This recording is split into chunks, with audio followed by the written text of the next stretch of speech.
No. Oh.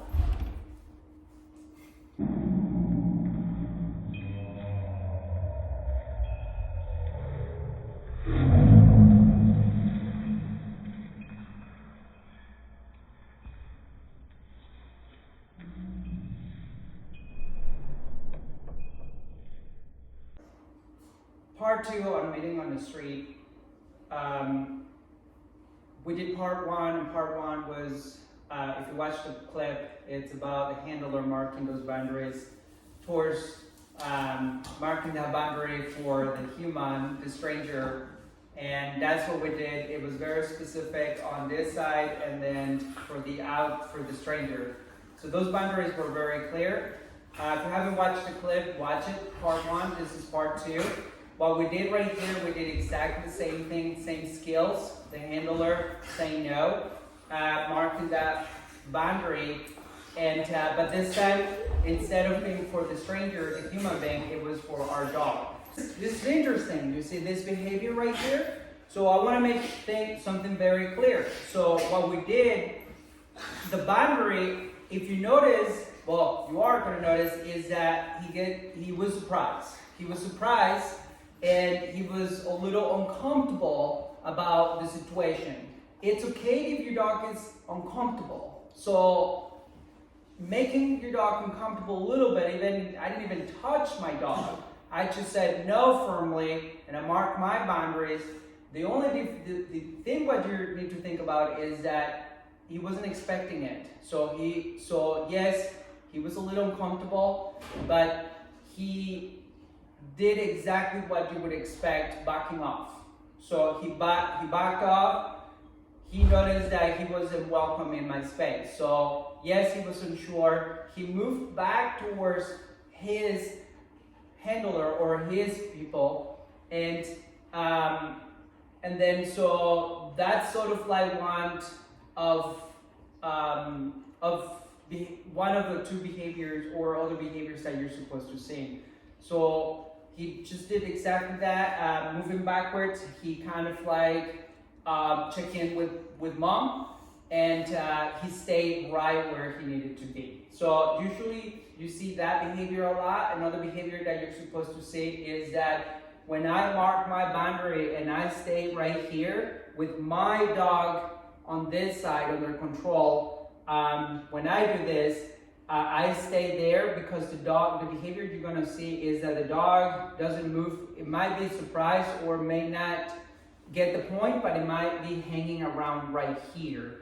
And so in that situation, you have to wait until the stranger, the parent, call their kid towards them. So then that way, at that point, once you have that behavior done where they call their kid, then that's why you kind of like go to neutral.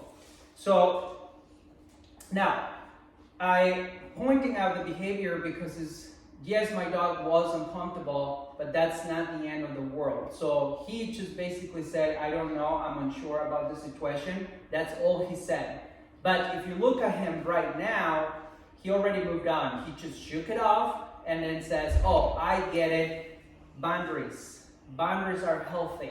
The only thing is, even with him having experience with working with us, marking boundaries, yes, I surprised him, but that's the behavior you're supposed to see. How your dog is going to respond to that behavior, your behavior, and he's going to say, okay, they are okay with me, they're just looking for some space. And that's kind of like the confidence you want to see. And then in a dog, it's more about acknowledging what kind of respect we want right here. So obviously I don't want my dog or this dog to come into my space because I'm working with my dog.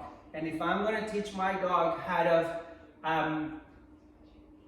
my goal here is to teach my dog about boundaries. And this situation is my dog, Don Julio, coming in towards us, and me making it very clear for my dog that I'm working with that they're not coming in. So I'm going to do a lot of that behavior so then my dog right here gets to know what the responsibility is or the expectation. And obviously the expectation is, again, he's also confident right here. See how relaxed he looks? And he just basically is minding his own business while the other dog is also doing the same thing.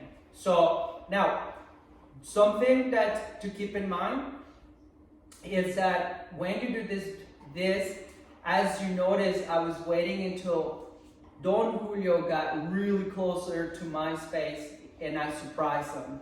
So why would I have, like, if I need to kind of mark my boundary, you have to mark it and think about it once and done. You can't just mess around. So you have, think about it. You give one chance. One chance. Think about it that way. One opportunity, because and you have to do it. If it doesn't startle the dog, then it's not enough.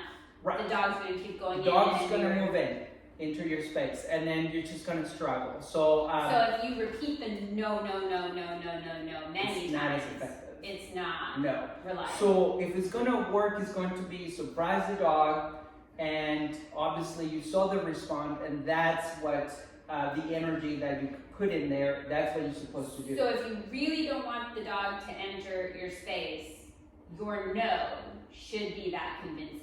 It your should be single convincing. no and your body language One time towards the dog move should in, be get it that done. convincing. Yes. If you really don't want the dog in your space. If you're not making sense, then it's an invitation for them to ignore what you just, in the first place, the goal, which is marking those boundaries. Right. But something also that can happen when you become a little unsure, and this is very typical. I've seen handlers mark those boundaries, but what happens is as soon as they see the side effect of those boundaries on that side, they drop their guard. Yeah. If you are going to do it, be invested and mark those boundaries, and then the goal, and then if it happens the same way as you saw with my dog, you gotta stay strong because you're teaching right here. If you drop your guard, meaning if you forget about your goal, then it's kind of like what you were saying, is that you're dropping your guard, you're announcing that you're not longer, that those boundaries doesn't exist, that they're not real, or they're not there to take serious. So what you're gonna see is that everything is gonna fall apart, basically. If I do the action and I was clear, but as soon as I open, one action it could be I open my mouth, and then I'm feeling, say, sad or bad about the response, the side effect on that side. And as soon as I do that, because I feel bad, that's an announcement to say, hey, don't trust me. Okay. And that goes on both angles. And so you don't want to do that. If you're going to do it, just go for it. Wait for what you're seeing, that both angles understand what your boundaries and where you're standing, all of this, and then fix yourself. Now, as for the human, we talked about this last time. That's where you're going to use the word training. Use the word training. Training works. And I think it works really well. And it doesn't work with some, and sometimes it doesn't work with certain human beings. So at that point, if it doesn't work for certain human beings, then at that point, don't be surprised if it doesn't work. You just got to make sure that at that point, don't waste your time. With those people, it doesn't matter anyway, right? It's like you don't waste your took time. care of business. It's funk. And it's done. But to not make it very complicated, so I had a conversation with my dog. So first thing I did, I stopped, and it's a little bit fast, so it's kind of like a quick movement. So you got to stop for a second, give information to your dog, and so right after that, half of the body stays with your dog. So my dog is on my left. This side, this half of my body stays here, and then my right side is going to extend. It's an extension. So the goal here is that I communicate with my dog. I mark that, and it's kind of like a split-second marker here, an extension right here, and then you gotta concentrate your energy, and then you just say no. Now you don't. This stays right here, and this is why. So if it's a split second, your dog is gonna respond. So now you gotta get your dog in a rhythm to do this exercise. Now, if I do this movement, watch this. See what happened here?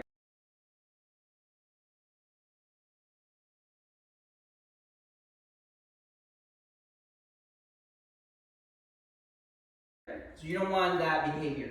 So you want to have this half stays here, the other one follows. Forward, it moves forward. So right half here, of you stays with your dog, and the other half moves forward to claim, to stop the movement from the other side. Again, so if I'm here and I forget about this and I move forward, it's an invitation for my dog. So you don't want to do that. So you want to sit. So you want to just really make sure that you do that step first and then goes forward. And then obviously, what I would suggest is stay concentrated, is stay really focused on how the distance of the dog coming towards you. And when you have a good, solid, clear mind about, if you want, you can even practice at home where you have your dog right here next to you for control purposes. And so extend and then just play around with the idea of like how far you can go. And so, and then that way you have an idea of like how far that dog can come in or how close is too close. And then when you're saying no, that's when you kind of like surprise the dog. It's very firm, startling for a lot of, as you notice, my dog, and you can startle the human being as well. So just be ready about that. But I'm gonna say no. I'm gonna pretend that I'm moving, I'm stopping. No! And watching it with that point of view, it may not be as clear, but watching it with my dog obviously was very clear. It's really to the point. It's black and white. You're marking your boundaries, and then so that was very clear. As you notice, my dog just doesn't mind it. He just kind of like, it's okay if my dog got a little confused for a second, but that's where he's gonna look for feedback right here.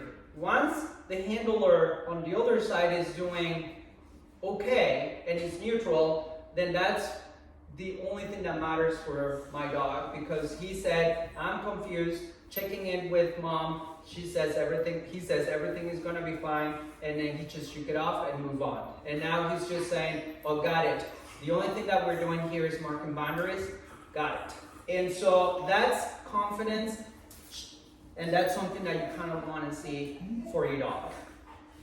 All right, so anything else that I missed? No, thank you so much for watching this much. video, and we can't wait to show you part 3. Part 3 will be an off-leash dog.